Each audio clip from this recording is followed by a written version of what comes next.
চাঁদপুরে খাল খনন সহ কয়েকটি প্রকল্প উদ্বোধন করবেন প্রধানমন্ত্রী। যোগ দেবেন বিভিন্ন পথসভায়। জেলা জুড়ে উৎসবের আমেজ। কাল ফারাক্কা দিবস। পতিত স্বৈরাচারের কারণে দেশ ন্যায্য হিস্যা বঞ্চিত বলছে বিএনপি। যে কোনো মূল্যে তিস্তা মহাপরিকল্পনা বাস্তবায়ন চায় জামায়াত। বিদেশিরা বাংলাদেশে বিনিয়োগে আগ্রহ দেখাচ্ছে জানালেন বাণিজ্যমন্ত্রী। চামড়া শিল্পকে বিলিয়ন ডলারের রপ্তানি খাতে পরিণত করার প্রত্যাশা। এবং কয়েক সপ্তাহেই কমবে হামের প্রকোপ বলছেন চিকিৎসকরা। 24 ঘন্টায় আরও 12 শিশুর মৃত্যু। নতুন করে আক্রান্ত 1330।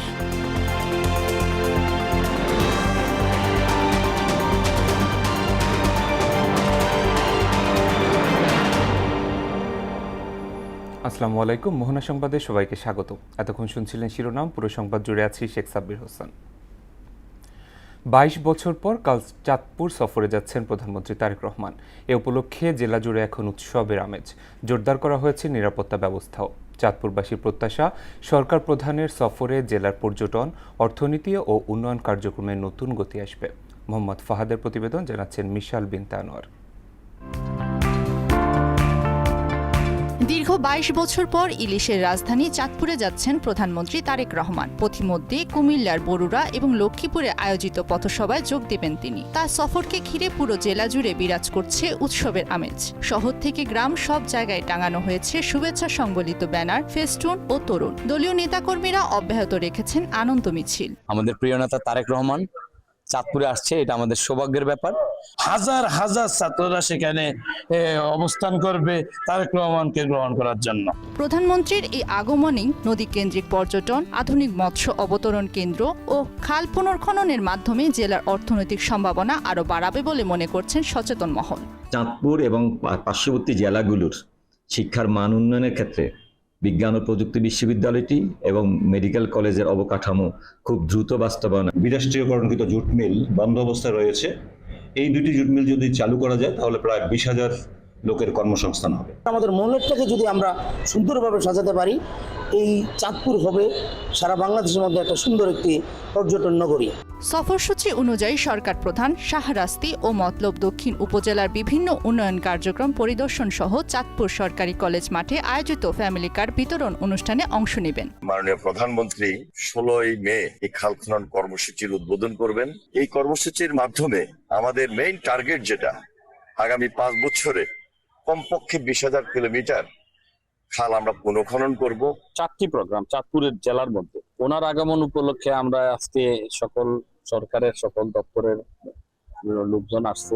প্রধানমন্ত্রীর আগমন ঘিরে নিরাপত্তা ব্যবস্থা আরো জোরদারের কথা জানান জেলা প্রশাসক। চাঁদপুরের আইন শৃঙ্খলা পরিস্থিতি আলহামদুলিল্লাহ ভালো আছে এবং আমরা এই ব্যাপারে সবাই সচেষ্ট আছি, সক্রিয় আছি, সচেতন আছি। সব রকম রিকনসাইন্সের কাজ শেষ করেছি। এখানে যেমন প্রয়োজন সেরকম নিরাপত্তা ব্যবস্থা করেছি।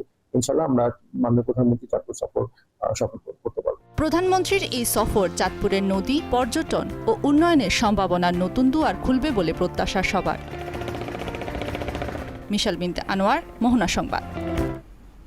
কাল ঐতিহাসিক ফারাক্কা দিবস। মানুষের অধিকার আদায়ের আন্দোলনে দিনটি এখনও প্রেরণা যোগায় বলে মন্তব্য করেছেন বিএনপি মহাসচিব মির্জা ফখরুল ইসলাম আলমগীর। তিনি বলেন, পতিত আওয়ামী লীগ সরকারের ভূমিকার কারণে বাংলাদেশের মানুষ গঙ্গার পানির ন্যায্য হিস্যা থেকে বঞ্চিত হয়েছে।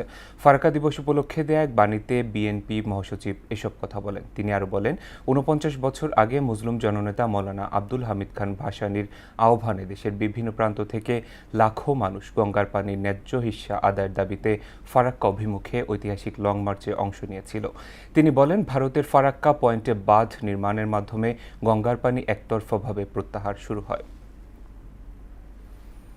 তিস্তা মহাপরিকল্পনা বাস্তবায়ন করতেই হবে বলে মন্তব্য করেছেন জামায়াতে ইসলামীর আমির ডাক্তার শফিকুর রহমান। বিকেলে রংপুর শিল্পকলা একাডেমি অডিটোরিয়ামে এক অনুষ্ঠানে তিনি একথা বলেন। এ সময় তিনি আরও বলেন, বাংলাদেশ অর্থনৈতিকভাবে সবচেয়ে পিছিয়ে আছে উত্তরবঙ্গ।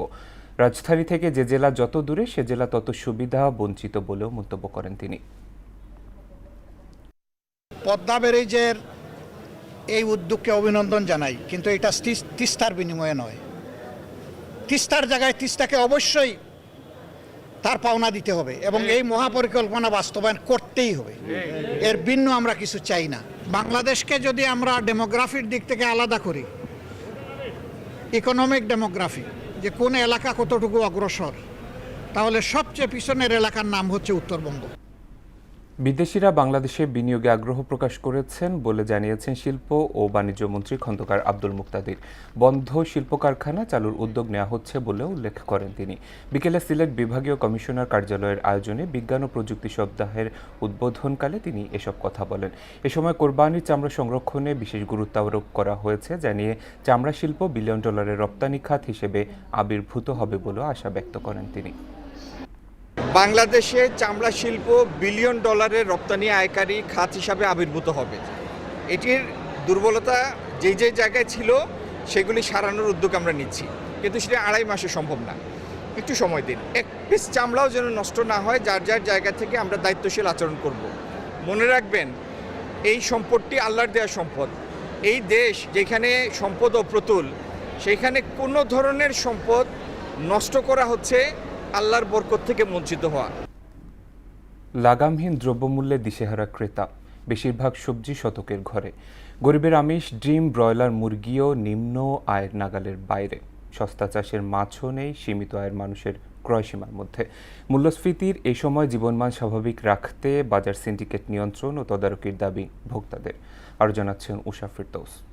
আমরা যারা মধ্যবিত্ত আছি বা নিম্নবিত্ত আছে, তারা বাজারে আসতেই পারতেছে না, এরকম অবস্থা। সবজি সবকিছুর দাম আকাশ ছোঁয়া দাম।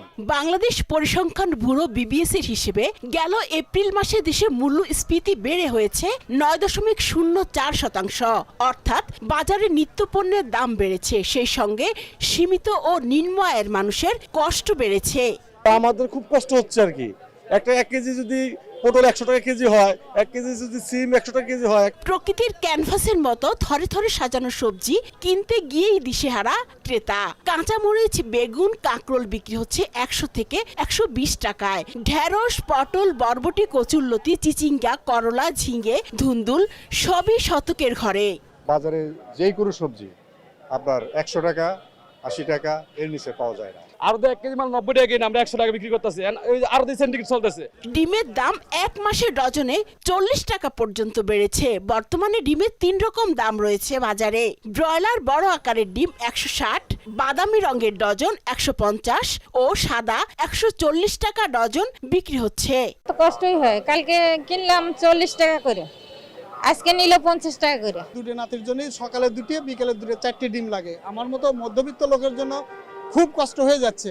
কোনো দোকানেই 200 টাকার নিচে ব্রয়লার মুরগি বিক্রি হচ্ছে না, অথচ ব্রয়লারের কেজি মাস দেড়েক আগেও ছিল 150 টাকা। প্রতি কেজি সোনালী মুরগি 370 থেকে 380 টাকায় বিক্রি হচ্ছে। এক সপ্তাহের ব্যবধানে দাম বেড়েছে 20 টাকা। 200 বিক্রি করে সে লাভটা বেশি করতে চায়। আমরা যেহেতু বাজারে বিক্রি করি, দেখা যায় হাফ বেলা কাজ করি, হাফ বেলা করি, আমরা 10 টাকা 20 টাকা কমে বিক্রি ছেড়ে দিই। আমরা 10 টাকা সীমিত লাভ করি। আমরা সবকিছুর দাম বেশি, আমরা বাজারে এসে কিনতে পারতেছি না। সাধারণ মানুষ আমরা ভুক্তভোগী। স্বস্তি নেই মাছের বাজারেও। সস্তার পাঙাশ বিক্রি হচ্ছে 190 থেকে 240 টাকায়। তেলাপিয়া 200 থেকে 220, 1.5 থেকে 2 কেজি রুই 330 থেকে 350, 1.5 থেকে 2 কেজির কাতল 340 থেকে 360 টাকায় বিক্রি হচ্ছে। আর যে মাছগুলো মনে হয় যে একটু চাষের না, হয়তো হাওয়ার বা বিল থেকে আসছে, সেগুলো আসলে অনেকটাই ধরা ছোঁয়ার বাইরে। বাজার মনিটরিংটা শক্ত করে। তবে ভোজ্য তেলের সরবরাহ কিছুটা স্বাভাবিক হচ্ছে বলে জানায় বিক্রেতারা। উষা ফেরদৌস, মোহনা সংবাদ, ঢাকা। 24 ঘন্টায় সারা দেশে হামওয়ের উপসর্গে আরও 12 জনের মৃত্যু হয়েছে। পাশাপাশি এই সময় নতুন করে 1303 জনের শরীরে হামওয়ের উপসর্গ পাওয়া গেছে। এদের মধ্যে সিলেট ও ময়মনসিংহ ও বরিশালে 1 জন করে মোট 3 জনের মৃত্যু হয়েছে, বাকিরা অন্যান্য জেলার। গেল 2 মাসে সারা দেশে হামওয়ের উপসর্গে মোট 451 জনের মৃত্যু হয়েছে। এর মধ্যে নিশ্চিত হামে মৃত্যু হয়েছে 74 জনের এবং হামের উপসর্গ নিয়ে মারা গেছে 377 শিশু। স্বাস্থ্য অধিদপ্তরের নিয়মিত প্রতিবেদনে তথ্য জানানো হয়েছে। এদিকে 3 সপ্তাহের মধ্যে হামের প্রকোপ কমে যাবে বলে জানিয়েছেন বিশেষজ্ঞ চিকিৎসকরা। আক্রান্তদের 7% পর্যন্ত নিউমোনিয়ায় আক্রান্ত হচ্ছে, আর এদের মধ্যে মারা যাচ্ছে 80%। সকালে রাজধানীতে এক সংবাদ সম্মেলনে এসব তথ্য জানিয়ে চিকিৎসকরা আরও বলেন, বছরে গড়ে 24,000 শিশু হাম ও নিউমোনিয়া মারা যায়। এর কারণ বুকের দুধ না খাওয়ানো ও অপুষ্টি। তাই হামের শিশু মৃত্যু ঠেকাতে সবাইকে সচেতন হওয়ার আহ্বান জানান চিকিৎসকরা। আর জানাচ্ছেন মফিউর রহমান। চলতি বছর হঠাৎ বেড়ে গেছে হামের প্রকোপ। বেশি আক্রান্ত হচ্ছে 9 মাসের কম বয়সী শিশুরা। অথচ বিশ্ব স্বাস্থ্য সংস্থার গাইডলাইন অনুযায়ী শিশুকে হামের টিকা দিতে হয় 9 মাস ও 15 মাস বয়সে। স্বাস্থ্য অধিদপ্তরের তথ্য মতে 14 মার্চ থেকে 14 মে 2026 পর্যন্ত এই 2 মাসে 54,496 জনের মধ্যে হাম ও এর উপসর্গ দেখা দিয়েছে। এর মধ্যে 70 জন হামে এবং 399 জন এর উপসর্গ নিয়ে মৃত্যুবরণ করেছে। হামের সংক্রমণ নিয়ে রাজধানীতে সংবাদ সম্মেলন করে বক্ষব্যাধি বিশেষজ্ঞরা।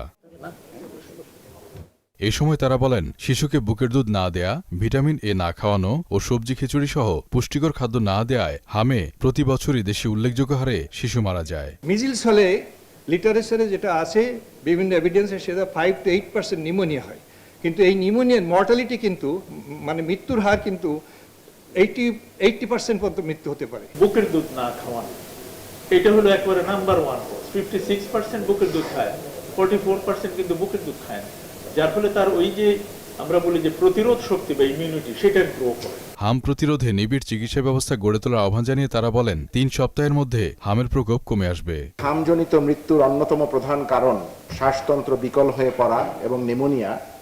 সে কারণে আমরা দেশের বক্ষব্যাধি বিশেষজ্ঞগণ শিশু বিশেষজ্ঞদের সাথে বসে এই ব্যাপারে সবাইকে সচেতন করার উদ্যোগ নিয়েছি। চিকিৎসকরা বলেন, ভ্যাকসিন ক্যাম্পেইনের আওতায় এসেছে 93% শিশু। প্রত্যন্ত অঞ্চলের স্বাস্থ্যকেন্দ্রগুলোতে ফিভার কর্নার স্থাপনের মাধ্যমে হামের চিকিৎসা নিশ্চিত করতে হবে। হামের চিকিৎসায় বিশ্ব স্বাস্থ্য সংস্থা অনুমোদিত একটি চিকিৎসা নির্দেশিকা বা ট্রিটমেন্ট গাইডলাইন্স প্রত্যন্ত অঞ্চলের চিকিৎসক সহ সব স্বাস্থ্যকর্মীর কাছে পৌঁছে দেওয়া। মফিউর রহমান, মোহনা সংবাদ, ঢাকা। ঈদে ঘরমুখ মানুষের যাত্রা নির্বিঘ্ন রাখতে শিল্পনগরী সাভার ও আশুলিয়ায় যানজট নিরসনে বিশেষ নজর দেওয়ার কথা জানিয়েছেন ঢাকা 19 আসনের সংসদ সদস্য ডক্টর রেদওয়ান মোহাম্মদ সালাউদ্দিন বাবু। দুপুরে সাভার বিরুলিয়ায় এক অনুষ্ঠানে এসব কথা বলেন তিনি। গেল বছরের মতো এবারও গুরুত্বপূর্ণ পয়েন্টে অতিরিক্ত নিরাপত্তা থাকবে বলেও জানান তিনি। এ সময় সাভার উপজেলা পরিষদের সাবেক ভাইস চেয়ারম্যান দেওয়ান বিপ্লব, বিরুলিয়া ইউনিয়ন বিএনপির সাবেক সদস্য সচিব মোহাম্মদ মনিরুল হক, স্বপ্নের মোহনা আবাসিক প্রকল্পের সভাপতি নূর মল্লিক ও সদস্য কণা শিকদার সহ অনেকেই উপস্থিত ছিলেন। যানজটের ব্যাপারে বিশেষ নজর দেওয়া হবে। আমি শিওর ঈদের আগে যানজট অন্তত সহনীয় পর্যায়ে থাকবে। আমি বলতে পারি না যে 100% যানজট মুক্ত হবে, কিন্তু সহনীয় পর্যায়ে থাকবে, গতবারের চেয়ে ভালো থাকবে, এটা আমি নিশ্চিত। ঈদ উল আজহা উপলক্ষে টাঙ্গাইলে 2,34,000 কোরবানির পশু প্রস্তুত করা হয়েছে। জেলার চাহিদা মিটিয়ে উদ্বৃত্ত পশু ঢাকাসহ বিভিন্ন স্থানে পাঠানো হচ্ছে।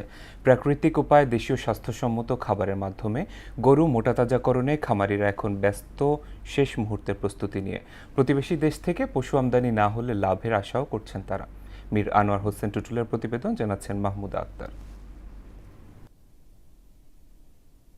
টাঙ্গাইল জেলার বিভিন্ন উপজেলায় কোরবানি ঈদকে সামনে রেখে পশু মোটাতাজাকরণ ও পরিচর্যা করছে প্রান্তিক খামারিরা। কোনো প্রকার ইনজেকশন বা কৃত্রিম ওষুধ ব্যবহার না করে সম্পূর্ণ দেশীয় পদ্ধতিতে প্রস্তুত করা হয়েছে 2,34,000 পশু। স্থানীয় চাহিদা মিটিয়ে এসব পশু রাজধানী সহ দেশের বিভিন্ন প্রান্তে কোরবানির চাহিদা পূরণ করবে। প্রাকৃতিক উপায়ে মোটা তাজা করা দেশীয় জাতের পশুর চাহিদা বেশি। ঈদের আগে প্রতিবেশী দেশ থেকে যদি পশু আমদানি করা না হয় তাহলে এবার লাভবান হবার আশা করছেন খামারিরা। যা খাদ্য ঘাস খিলাই, পোনা ঘাস, খের, ভুসি, কোনো মেডিসিন খিলাই না, প্রাকৃতিক খাবার খাওয়াইয়া রেডি করা হইতেছে ঈদের জন্য। যদি না আসে তাহলে আমরা লাগলে কিছু লাভের আশা করতে পারবো, আর যদি আসে তাহলে কিন্তু পার্শ্ববর্তী রাষ্ট্র ভারত, মায়ানমার এই সমস্ত এলাকা থেকে যদি বাংলাদেশে গরু আসে তাহলে বাংলাদেশের প্রান্তিক যে খামারিরা তারা অবশ্যই ক্ষতিগ্রস্ত হবে। প্রাকৃতিক উপায়ে পশু মোটাতাজাকরণে খামারিদের পরামর্শ দিয়ে সহায়তা করছে প্রাণী সম্পদ অধিদপ্তর। নজরদারি করেছি যে কোনোভাবে যেন স্টেরয়েড জাতীয় বা বিদেশি যে নিষিদ্ধ যে পাম বড়ি এগুলো যেন আমাদের খামারিরা ইউজ না করে। এই জন্য আমাদের মনিটরিং টিম প্রত্যেক উপজেলা কাজ করছে এবং আমরাও বিভিন্নভাবে খামারিদেরকে সচেতনমূলকভাবে প্রশিক্ষণ দিচ্ছি। কোরবানির জন্য প্রস্তুত টাঙ্গাইলের সকল গবাদি পশু সুস্থ এবং স্বাস্থ্যসম্মত বলে দাবি সংশ্লিষ্টদের। মাহমুদা আক্তার, মোহনা সংবাদ। এবারে আন্তর্জাতিক প্রসঙ্গ। 3 দিনের চীন সফর শেষ করে দেশের উদ্দেশ্যে রওনা দিয়েছেন যুক্তরাষ্ট্রের প্রেসিডেন্ট ডোনাল্ড ট্রাম্প। চীন ইরানের সঙ্গে চলমান সংঘাত থামাতে মধ্যস্থতার প্রস্তাব দিয়েছে বলেও জানান তিনি। এদিকে স্বাগতিক দেশের রাষ্ট্রপ্রধানের দাবি, অনন্য উচ্চতায় পৌঁছেছে দ্বিপাক্ষিক সম্পর্ক। দুদেশের মধ্যে অসাধারণ কিছু বাণিজ্যিক চুক্তি হয়েছে, যাতে লাভজনক হবে উভয় পক্ষ। ট্রাম্পের সফরকে যুগান্তকারী আখ্যা দিয়েছেন চীনের প্রেসিডেন্ট শি জিনপিং। আরও জানাচ্ছেন ঐশী আলম। 3 দিনের চীন সফর শেষ করে নিজ দেশের উদ্দেশ্যে রওনা দিয়েছেন মার্কিন প্রেসিডেন্ট ডোনাল্ড ট্রাম্প। শুক্রবার দুপুরের পর বিমান বাহিনীর এয়ারফোর্স 1 বিমানে করে বেইজিং ত্যাগ করেন তিনি। এ সময় তার সম্মানে বেইজিং আন্তর্জাতিক বিমানবন্দরে একটি অনুষ্ঠানের আয়োজন করা হয়। চীন মার্কিন যুক্তরাষ্ট্র থেকে তেল কিনতে সম্মত হয়েছে বলে জানিয়েছেন ট্রাম্প। শি জিনপিং শুধু যুদ্ধ বন্ধেই সহায়তা করতে চান না, হরমুজ আবার খুলে দেওয়ার পক্ষেও অবস্থান নিয়েছেন বলে দাবি করেন তিনি। এর পাশাপাশি চীন ইরানের সঙ্গে চলমান সংঘাত থামাতে মধ্যস্থতার প্রস্তাব দিয়েছে বলেও জানান ট্রাম্প। এদিকে স্বাগতিক দেশের রাষ্ট্রপ্রধানের দাবি, অনন্য উচ্চতায় পৌঁছেছে দ্বিপাক্ষিক সম্পর্ক। দুদেশের মধ্যে অসাধারণ কিছু বাণিজ্যিক চুক্তি হয়েছে, যাতে লাভজনক হবে উভয় পক্ষ।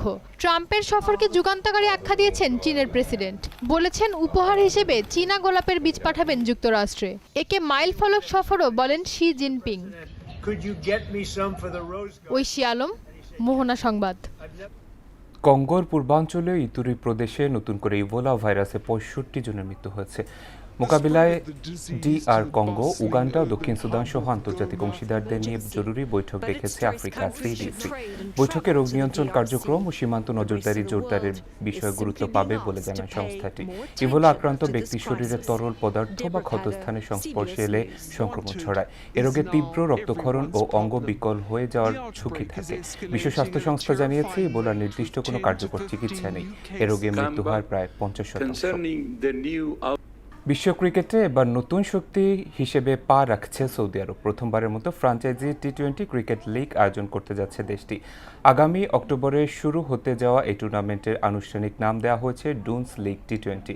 ইতিমধ্যেই এই জমজমাট লিগটি আয়োজনে আনুষ্ঠানিক অনুমতি দিয়েছে সৌদি আরব ক্রিকেট ফেডারেশন। বিশ্ব ক্রিকেটের মানচিত্রে নিজেদের অবস্থান শক্ত করা এবং নতুন প্রতিভাবান ক্রিকেট তৈরি করার লক্ষ্য নিয়েই এই টুর্নামেন্ট আয়োজন করছে তারা। প্রথম আসরে মোট 6টি দল অংশ নেবে।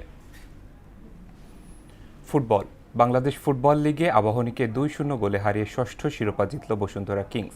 কুমিল্লা শহীদ ধীরেন্দ্রনাথ দত্ত স্টেডিয়ামে ম্যাচের শুরু থেকে আধিপত্য বিস্তার করে খেলতে থাকে কিংস। তবে প্রথম হাফে গোলের দেখা পায়নি তারা। দ্বিতীয়ার্ধের 75 মিনিটে ব্রাজিলিয়ান ডরিয়েলটনের গোলে এগিয়ে যায় বসুন্ধরা কিংস। এরপর 3 মিনিট পর এবার স্কোরশিটে নাম লেখান কিংসের সোহেল রানা। ম্যাচের বাকি সময় আবাহনী গোল পরিশোধের চেষ্টা করলেও কিংসের শক্ত রক্ষণভাগ ভাঙতে সম্পূর্ণ ব্যর্থ হয়। এতে এক ম্যাচ হাতে রেখে লিগের শিরোপা ঘরে তুলল বসুন্ধরা কিংস। শেষ করব মোহনা সংবাদ, যাবার আগে শিরোনামগুলো আরও একবার।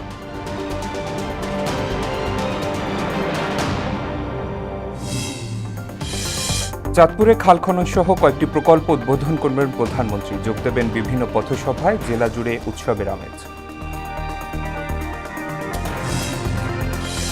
কাল ফারাক্কা দিবস। পতিত স্বৈরাচারের কারণে দেশ ন্যায্য হিস্যা বঞ্চিত বলছে বিএনপি। যে কোনো মূল্যে তিস্তা মহাপরিকল্পনা বাস্তবায়ন চায় জামায়াত।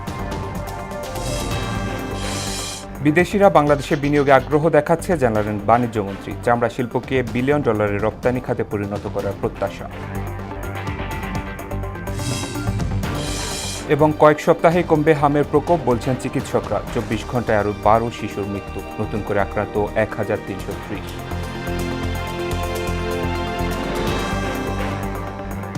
দর্শক, এই ছিল মোহনা সংবাদে। পরবর্তী সংবাদ রাত 12টায়। মোহনার সবশেষ খবর জানতে ভিজিট করুন www.mohana.tv। সংবাদ দেখতে পারেন ফেসবুক এবং ইউটিউবেও। এতক্ষণ সঙ্গে থাকার জন্য ধন্যবাদ সবাইকে।